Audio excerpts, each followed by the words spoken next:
जानेंगे क्या सहती करके सोए, जगाते जगाते मौत चली चले। क्या हो रहा है? कैसे निर्दोष लोगों को मारा जाता, किस प्रकार से राज्य की देश की व्यवस्था खराब हो रही, हम देखकर भी चुप हैं, सुनकर भी कुछ नहीं बोलते हैं कि क्या हो रहा। ये और पतन का संकेत हमें दिखाई दे रहा है। बंगाल धाधाई करके चल रहा, किस प्रकार से वहां पर लोग जो है उनको जबरदस्ती निकाला जाता। और यहाँ से भी कल एक वीडियो मेरे सामने आया, बालसमंद में रहता था एक हिंदू परिवार, कई वर्षों से उनका वीजा समाप्त हो गया और पाकिस्तान से आकर के वीजा बनवा के किसी प्रकार आकर के बालसमंद में रहने लगे। और कल पुलिस ने उनको जो है निकाल दिया, उन्होंने वहां पर थोड़ा सा अपना छोटा घर भी बनाया। तो ये क्या हो रहा है, क्या हम उनको नागरिकता नहीं दे सकते? जो बाहर के आए हुए जो विदेश विद्रोही है, जो देश द्रोही है, जो राष्ट्र के द्रोही है, उनको तो कोई कमी नहीं है, उनका वीजा बन गया, उनका तो आधार कार्ड भी बन गए हैं, राशन कार्ड भी बन गए हैं, रह गए। कल वो परिवार 14 बच्चे हैं, 14 परिवार के 14 जन हैं और बड़े बिलख रहे, बड़े तड़प रहे हैं। लेकिन यहाँ से अल्टीमेटम दिया गया कि यहाँ से जो है 40 घंटे में आपको यहाँ से भारत को खाली करना है, जो विदेशी नागरिक। और कितने घुसपैठिए और बांग्लादेशी पड़े हैं यहाँ पर, क्या उनको निकालने की बात कही जा रही है?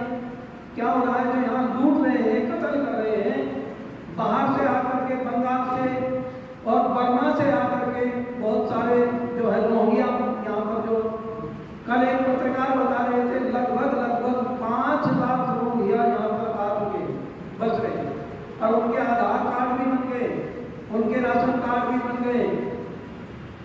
तो कहाँ सो रहा है हमारे देश?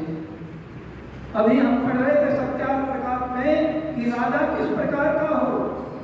ये छठे सम्राट में राज धर्म की व्यवस्था, राज की रक्षा की व्यवस्था, और यहाँ के किस प्रकार के थाना अध्यक्ष हो, किस प्रकार के राष्ट्र अध्यक्ष हो, किस प्रकार का प्रधानमंत्री हो, किस प्रकार का जो है रक्षा मंत्री हो, सारे उनके दायित्व क्या है, कैसी सेना को हमें सशक्त बनाना चाहिए, वो सारा महर्षि स्वामी दयानंद जी ने बताया। पर दयानंद की बात मानने को तैयार नहीं। यदि दयानंद की बात मान लेते तो आज ये इस प्रकार की व्यवस्था ना होती। स्वामी श्रद्धानंद को वहां से जाने से रोक दिया गया कि स्वामी श्रद्धानंद जी यदि कश्मीर में आएंगे तो हम सतलुज में डूब करके मर जाएंगे यदि यहाँ समाज का प्रचार होगा। किन्होंने रोका? अपनों ने रोका। और जिन्होंने रोका उनको रातों रात अपनी जवान बेटियों को छोड़ करके, अपनी सारी संपत्ति छोड़ करके वहां से भागना पड़ा, कश्मीर को, जम्मू को खाली करना पड़ा। क्यों? क्योंकि आज समाज की बात को नहीं माना। स्वामी श्रद्धानंद जी सबको उस समय पर इतना बड़ा आंदोलन था, शुद्धि आंदोलन, और वो लोग कन्वर्ट होते जा रहे थे, वापस होते जा रहे थे, जो लोग कन्वर्ट हुए थे, भागे आ रहे थे, अपनी संस्कृति को फिर से अपना रहे थे। क्यों? उन्हें पता लग चुका था स्वामी श्रद्धानंद जी की दलीलें उनको झकझोर कर रही थी और उनके खून में जो है गर्माहट आया और उन्होंने वापसी का मन बनाया और बहुत से लाखों लोग वापस हुए। पर अपने ही गांधी जी जैसे उसके हत्यारे को स्वामी श्रद्धानंद जी के अपना भाई बता रहे हैं और कह रहे हैं मैं उसकी वकालत करूंगा, मैं उनका केस लड़ूंगा। आज जो ये हुआ है, धर्म के आधार पर बंटवारा हुआ और उनको यहाँ पर रोक लिया गया। आज वही नासूर बन करके हमारे सामने करेगा। आज देखो क्या हो रहा है, निहत्ते लोगों पर घूमने गए, किसको पता था कि हम यहाँ से वापस जाएंगे कि नहीं जाएंगे? कितनी बहनों की सिंदूर जल गए, मां सुनी हो गई, और कितनी माताओं की को सुनी हो गई। आइए एक ही को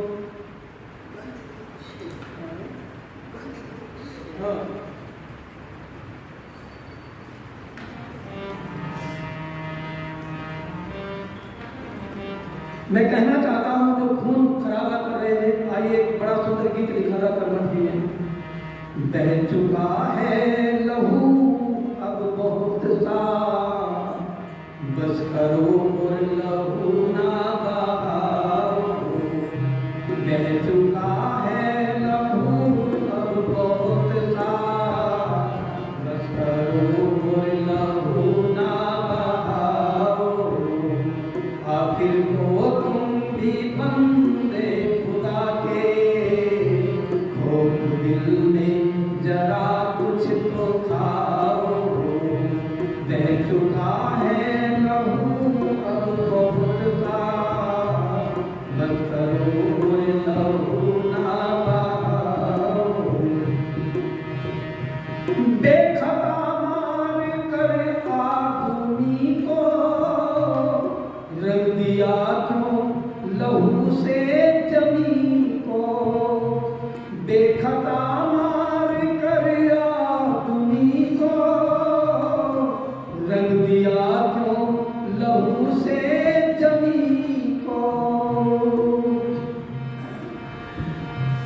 आखिर तुम भी हो बंदे खुदा के, नेकी सीखो और तज दो बदी को।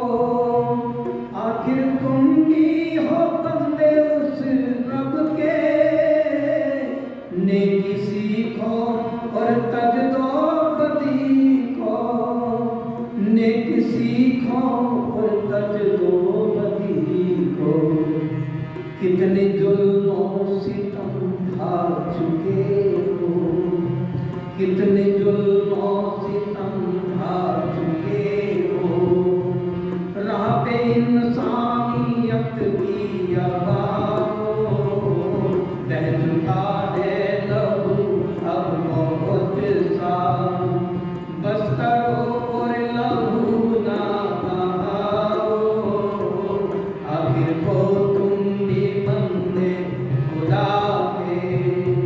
खौफ दिल में जरा कुछ तो खाओ, बह चुका है लहू अब बहुत सा।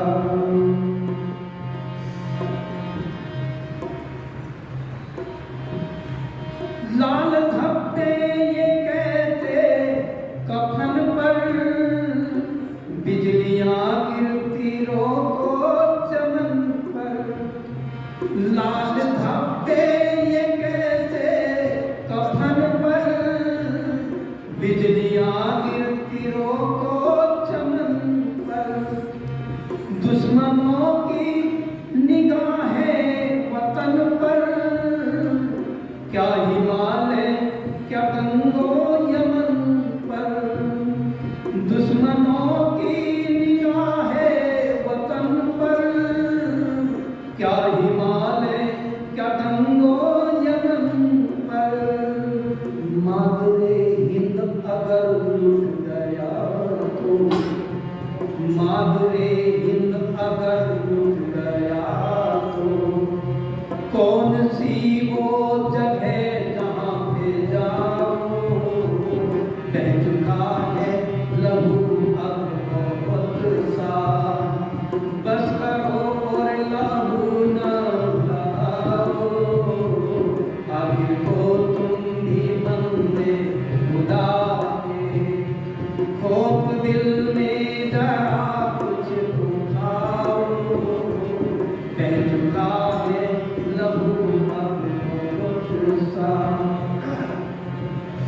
उन शहीदों की यादें भुला दी, जिंदगी थी जिन्होंने खपा दी। उन शहीदों की यादें भुला दी, जिंदगी थी जिन्होंने खपा दी। उन शहीदों की यादें भुला दी, जिंदगी थी जिन्होंने खपा दी। आसान हुई ना आजादी, किसने बर्बाद की ये तन्हाई। उन शहीदों की यादें भुला दी, जिंदगी थी जिन्होंने खपा दी। आसान मिली ना आजादी, किसने बर्बाद की ये तन्हाई। किसने बर्बाद की ये तन्हाई। सरजमी है ये अपने वतन की, सरजमी है ये अपने वतन की। कर्मठ दुल्हन सी इसको सजाओ, बह चुका है लहू अब बहुत सा। बस करो और लहू ना बहाओ, आखिर को तुम भी बंदे खुदा के। खौफ दिल में जरा कुछ तो खाओ, बह चुका है लहू अब बहुत सा। उन शहीदों की यादें जिंदगी थी जिन्होंने खपा दी, मुश्किल हासिल हुई है आजादी, किसने बर्बादी की है शराबी। सरजमी है ये अपने वतन की, करवट दुल्हन चीज।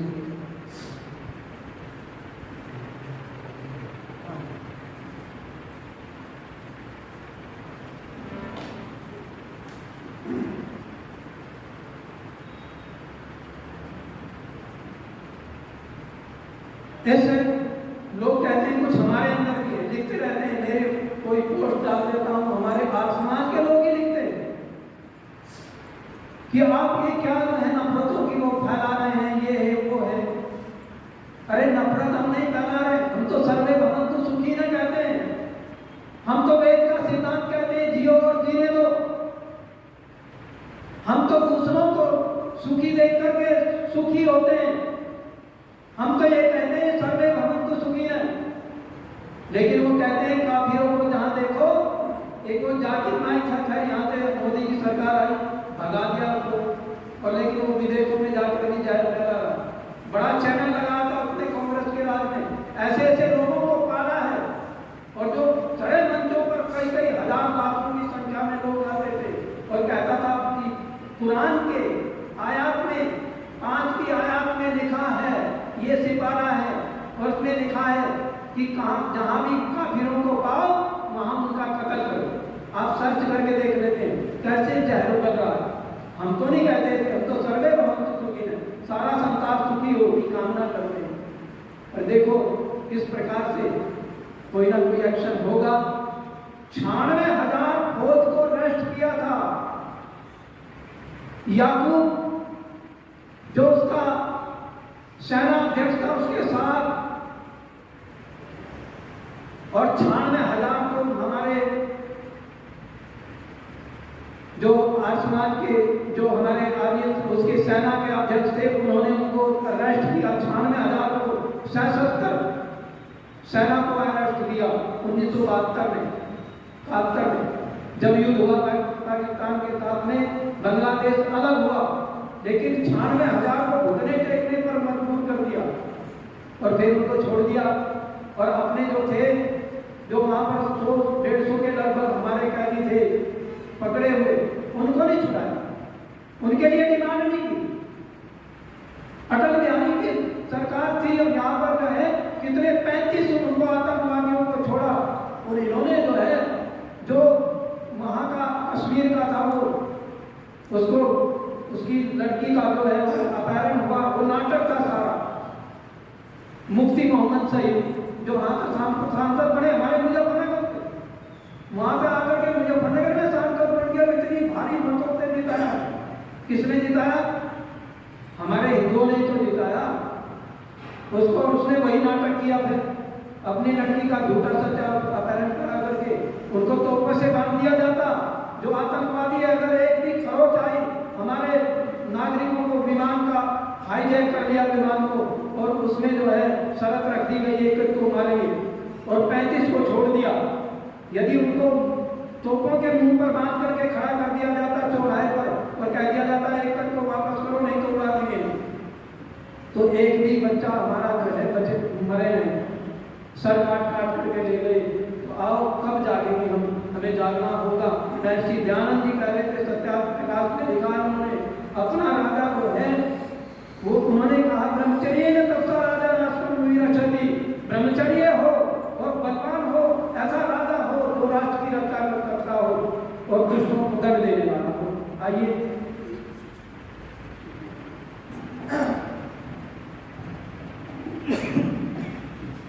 सभी आर्यमान के अधिकारी बैठे हैं,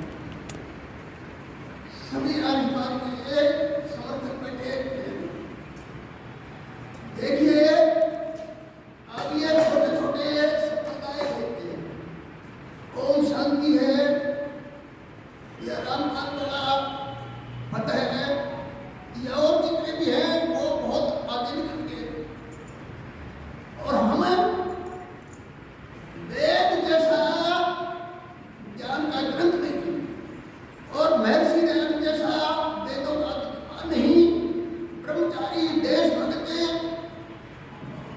उसकी ये संस्था और ये हमारी जिम्मेवारी है, इसको हमें आगे बढ़ाना चाहिए। हम मेरी आपसे हाथ जोड़ के प्रार्थना है कि आर्य समाज में ऐतवार को अपने परिवार को भी लाया करो, अपने बच्चों को लाया करो, अपनी पत्नियों को लाया करो, संख्या बढ़ाओ। संख्या बढ़ेगी तो आपकी पूछ होगी। कहीं चले जाओ आर्य समाज की संख्या नहीं बढ़ती। और ये पंडित जी कह रहे थे ना, ये उग्रवाद की आग में ये देश रहा है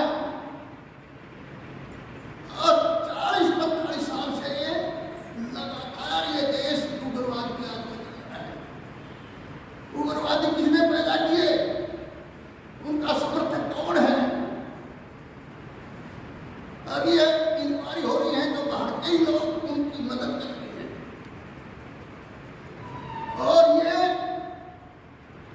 इस्लाम और यहूदी और ईसाई, यरूशलेम जो इजराइल के पास एक शहर है, तीनों वहीं पैदा हुए। 2600 साल पहले एक पैदा हुआ एक लड़का, उसने यहूदी चलाया था। उसके 600 साल के बाद एक और हुआ, उसने ईसाई चलाया था 2000 साल पहले।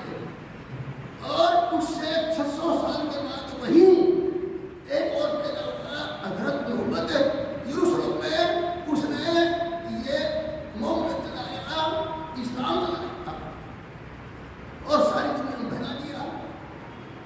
तो महर्षि दयानंद जैसा युग पुरुष सृष्टि में कभी कभी आता है, इतना पवित्र, इतना देव भक्त, इतना भगवान, ब्रह्मचारी, परोपकारी, धर्मात्मा, दयालु। तो उस ऋषि के हम अनुयायी हैं, उसके कार्य को आगे बढ़ाए, इसमें हमारा फर्ज है। धन्यवाद। विद्वानों को बड़ा भक्ति है कि वो अपने इस मिशन को जो ऋषि से जुड़े हुए हैं, तो हम भी इसमें पूरा अपना सहयोग करेंगे। अब सभी से निवेदन करेंगे, 1 मिनट के लिए हम मौन धारण करेंगे। जो हमारे पुलवामा में पर्यटन, पहलगाम में जो हमारे पर्यटन पर गए हुए लोग थे, उनको जो है गोलियों से भून दिया गया। तो हम 1 मिनट का मौन धारण करके हमारे मंत्री जी का ये सुझाव आकर के उन्होंने मुझे दिया कि आप 2 मिनट का मौन धारण कराएंगे उनके प्रति। तो सभी 3 बार गायत्री का जाप करेंगे और उसके बाद में 1 मिनट का मौन और फिर शांति पाठ होगा। ओम भूर्भुवः स्वः तत्सवितुर्वरेण्यं भर्गो देवस्य धीमहि धियो यो नः प्रचोदयात्।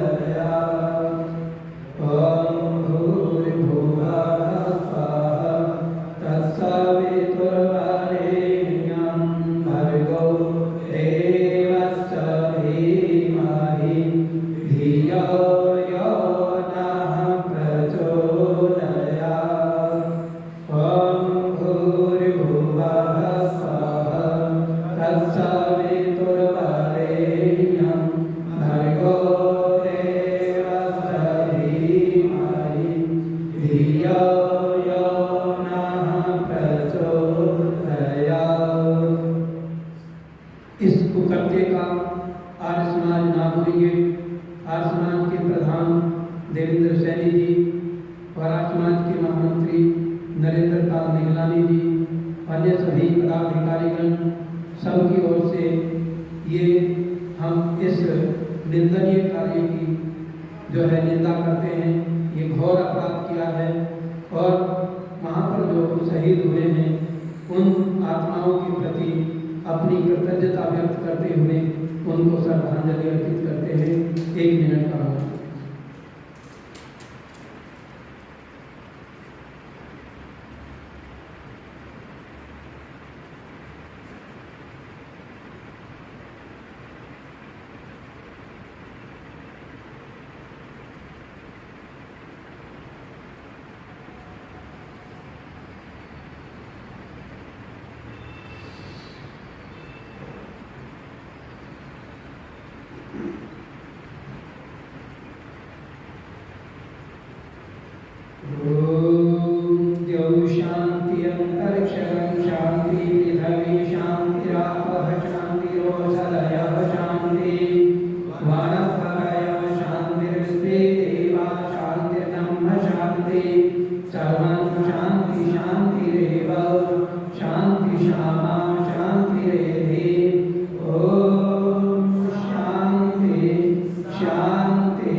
महर्षि देव दयानंद की, जगत गुरु ब्रजानंद की, मर्यादा पुरुषोत्तम श्री रामचंद्र की, योगेश्वर भगवान श्री कृष्णचंद्र की, देश धर्म पर बलिदान होने वाले वीर वीरांगनाओं की, भारत माता की, गौ माता का, आर्य समाज, वेद की ज्योति, ओम का झंडा, हमारा जय घोष,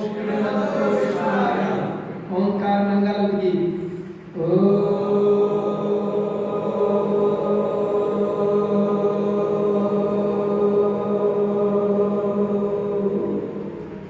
वैदिक अभिवादन सर्वसाधारण नमस्ते।